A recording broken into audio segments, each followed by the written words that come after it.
Alors, les problèmes perçus, en voici quelques-uns.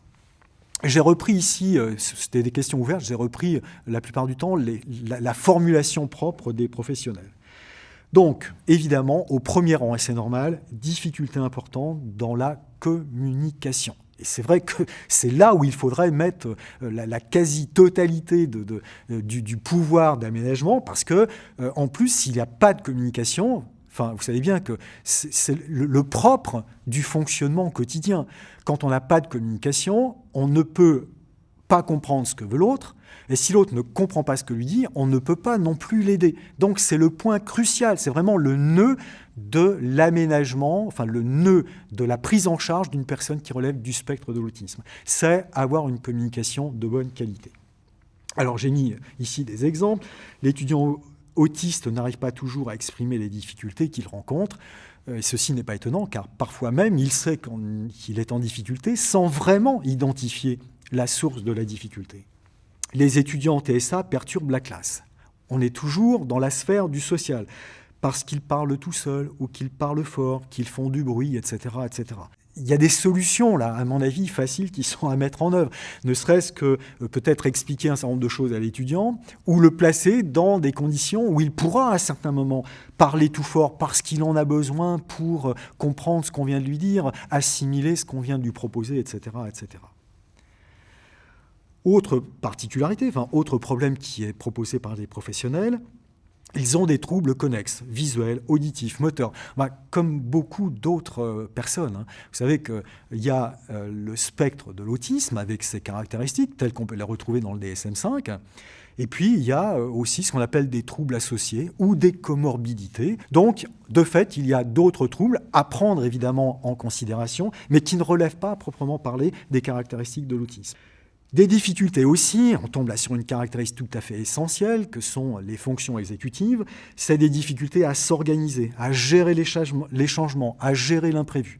Alors, en effet, les changements sont problématiques, mais les changements sont particulièrement problématiques s'ils ne sont pas prévus. Alors, on pourrait se dire, on peut déjà, dans la mesure du possible, éviter les changements, mais ce qui est vraiment crucial, c'est que quand on sait qu'il y aura des changements, c'est de les préparer. Donc là, en l'occurrence, prévenir l'étudiant que son examen est retardé, que la salle d'examen a changé, que la séance de travaux pratiques qui devait se faire à tel endroit, enfin habituellement se fait à tel endroit, mais là exceptionnellement il sera à un autre endroit parce qu'on a besoin d'un matériel qui ne se situe pas au premier endroit, etc., etc. Donc, je vous ai dit, on peut mettre en face un certain nombre de caractéristiques liées à l'autisme. Les difficultés de communication, en dehors, en effet, du niveau de langage qui a été développé, il y a des particularités. J'ai mis ici, par exemple, la pragmatique. La pragmatique, vous savez, c'est cette partie du langage qui fait qu'on adapte sa façon de parler à la situation, à la personne à laquelle on s'adresse, etc. Eh bien, on sait que chez les personnes autistes, cet aspect du langage est parfois problématique. On appelle ça des troubles de la pragmatique. Autre trouble bien connu dans le domaine de l'autisme, c'est la théorie de l'esprit. La théorie de l'esprit, c'est cette compétence que nous avons à savoir imaginer, par exemple, ce qu'une personne peut bien penser dans une situation et en fonction de ce qu'on est en train de lui dire. Si je dis à une personne, enfin imaginez, ça pourrait être le cas d'un étudiant ayant un syndrome d'Asperger, il va dire à sa voisine « Oh mais vraiment, les vêtements que tu portes, ils sont vraiment très moches et pour telle ou telle raison, etc. » Ça, c'est un défaut de théorie de l'esprit, c'est-à-dire cette difficulté à saisir que si on fait ce commentaire, qui est tout à fait authentique en tout cas, alors il ne s'agit pas d'empêcher aux gens d'être authentiques, mais il faut savoir que dans certains cas, être authentique devient extrêmement blessant pour la personne à laquelle on s'adresse.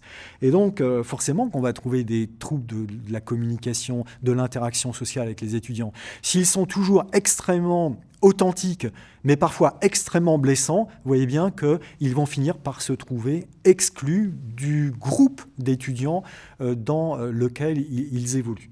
Donc voilà, deux raisons ici. Si on connaît un petit peu ce qu'est la pragmatique, si on sait ce qu'est la théorie de l'esprit, on peut faire des aménagements où on peut apprendre à la personne à repérer un certain nombre de signes dans la communication sociale. Je continue. Les étudiants parlent seuls, fort, font du bruit. Ici, je vais revenir là-dessus, donc je ne vais pas m'étendre maintenant, mais il y a des particularités sensorielles. Il faut absolument en tenir compte. J'ai réservé une petite partie dans un instant sur cet aspect-là. À nouveau, on retrouve la théorie de l'esprit. Je lis, pour bien comprendre, j'ai besoin de parler fort. Je ne traite que cet aspect de la situation, donc je relis et je parle fort. Mais si j'ai des problèmes de théorie de l'esprit, je ne vais donc pas imaginer qu'à ce moment-là, je deviens gênant pour toutes les personnes qui sont autour. J'ai rencontré des personnes qui travaillent dans les bibliothèques. Elles me disent, mais voilà, l'étudiant autiste, parfois, il est gênant de tout le monde parce qu'il fait du bruit, parce qu'il parle de fort, il se fait des commentaires forts, etc.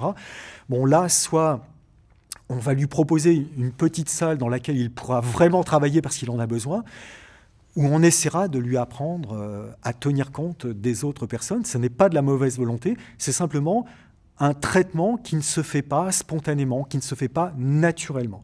Donc vous voyez bien, la théorie de l'esprit, on la trouve mobilisable très fréquemment pour expliquer un certain nombre de problèmes. Je continue. Des troubles connexes, visuels, auditifs, etc. Voilà, il faut savoir que dans bon nombre d'étudiants, de jeunes relevant du syndrome d'Asperger, il y a des problèmes de coordination motrice. On appelle ça la dyspraxie. La dyspraxie, c'est cet ensemble de compétences motrices, mais qui ne sont pas innées, que l'on apprend au fil des apprentissages. Donc là, soit à nouveau, on va permettre un entraînement pour améliorer sa motricité, ou on va s'arranger pour réduire les activités qui réclament une coordination motrice, en tout cas tout à fait importante, ce qui est le cas dans le domaine scientifique, par exemple à l'université, où il y a réalisé des travaux pratiques avec des gestes extrêmement fins. Alors si c'est fondamental, peut-être qu'il faut réorienter l'étudiant.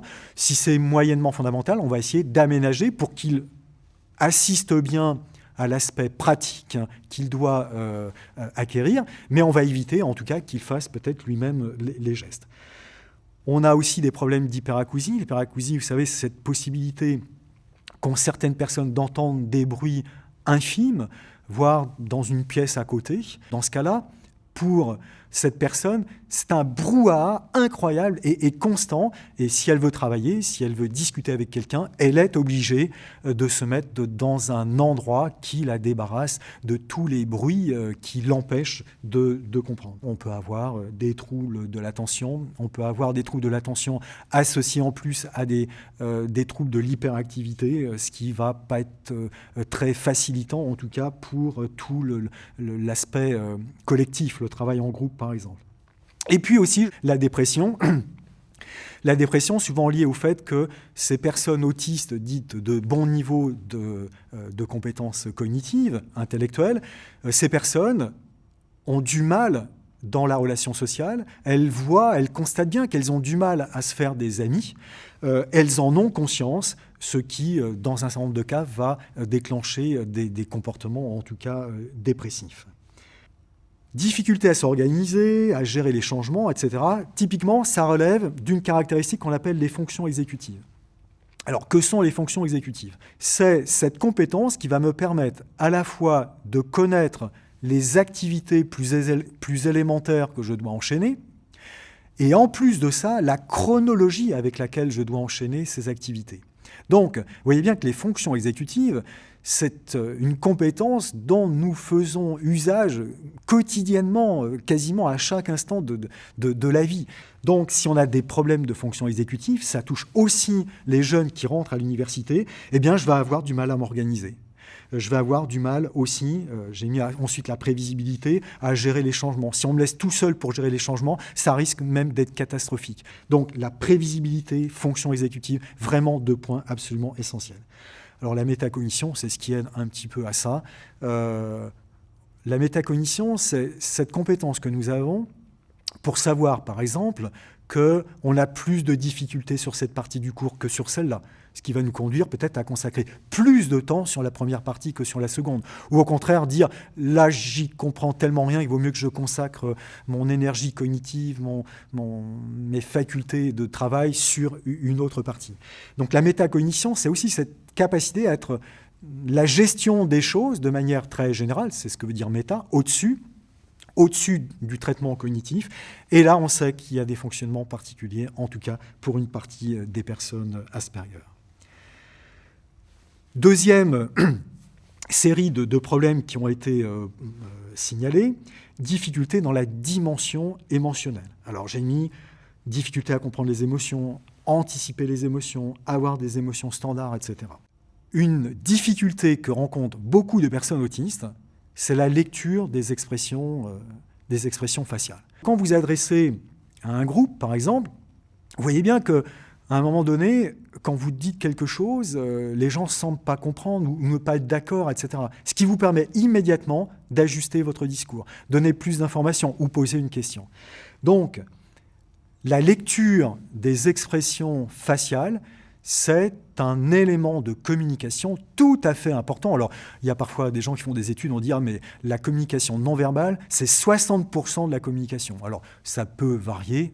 Toujours est-il que quand on n'arrive pas à lire les émotions des autres, quand parfois, et bon nombre d'autistes ont du mal à avoir des expressions faciales qui sont en accord avec leurs émotions, eh bien, on a une difficulté de l'interaction sociale absolument évidente.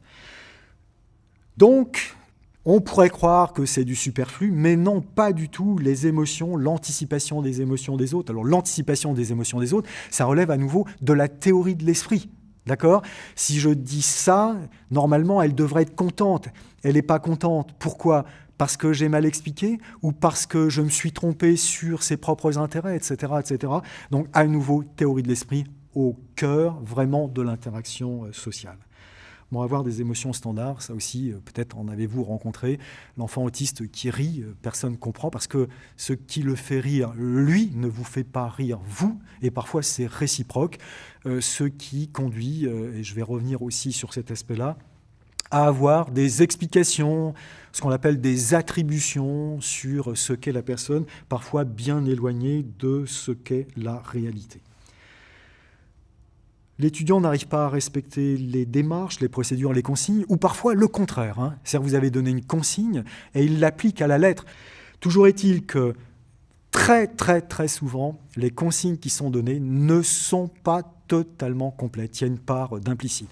Et donc là, parmi les conseils en tout cas, si en tout cas vous regardez et que vous êtes enseignant par exemple, réfléchissez au côté opérationnel de votre consigne. Vous faites ci, puis ça, etc. Vous savez que dans les consignes particulièrement non opérationnelles, je me place à un moment où on va arriver aux examens, on peut dire, bon, surtout, revoyez, enfin, étudiez ça pour la semaine prochaine.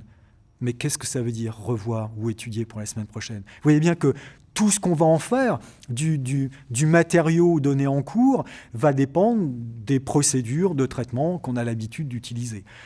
Pour un étudiant qui relève du spectre de l'autisme, toutes ces consignes très génériques n'indiquent en rien sur ce qu'il faut faire. Donc là, il faut être absolument vigilant. Alors, difficulté à faire comprendre les règles, là je me place du côté en effet de l'enseignant, faire respecter les délais ou d'accepter qu'on puisse les changer, etc., ce qui arrive assez souvent. Une dernière chose, c'est sur les comportements qui ne sont pas toujours standards et donc pas toujours très bien compris des autres et pas très mal perçus. Parfois, je parle à la fois ici des professionnels, mais des administratifs. Si on a une connaissance des possibilités que peut avoir un étudiant autiste quand il vient réclamer quelque chose à la scolarité, si on a cette connaissance-là, on ne va pas faire ce qu'on appelle des attributions erronées en disant « mais il est impoli, il est ceci, il est cela ». C'est souvent pas le cas du tout. Alors, ce n'est pas exclu non plus, peut-être que tous les autistes ne sont pas très polis, mais dans un certain nombre de cas, ce n'est pas un problème de politesse, c'est un problème de compréhension de la situation. Donc, si on cumule tous ces petits problèmes, c'est ma dernière ligne ici, l'étudiant est souvent mis à l'écart du point de vue des autres étudiants, mais aussi du point de vue des enseignants, du point de vue de l'administration. J'ai mis à l'écart même sur le plan pédagogique, et je pourrais rajouter à l'écart même sur le plan administratif. J'ai mis sur l'aspect émotionnel, une notion assez récente dans la recherche, c'est la notion de neurone miroir. Et en quelques mots, c'est que quand on voit quelqu'un, par exemple, dont le visage montre qu'il y a une grande tristesse, les neurones miroirs ne sont pas des neurones particuliers, mais sont des neurones, c'est une partie de notre cerveau qui, voyant cette information de grande tristesse, vont s'animer comme si nous étions exactement dans la même situation. Ce qui va notamment déboucher sur ce qu'on appelle l'empathie. L'empathie, c'est au moins la compréhension de l'état émotionnel de la personne que l'on a sous les yeux. Eh bien, on sait que du point de vue des personnes autistes, il y a des problèmes en termes de neurones miroirs.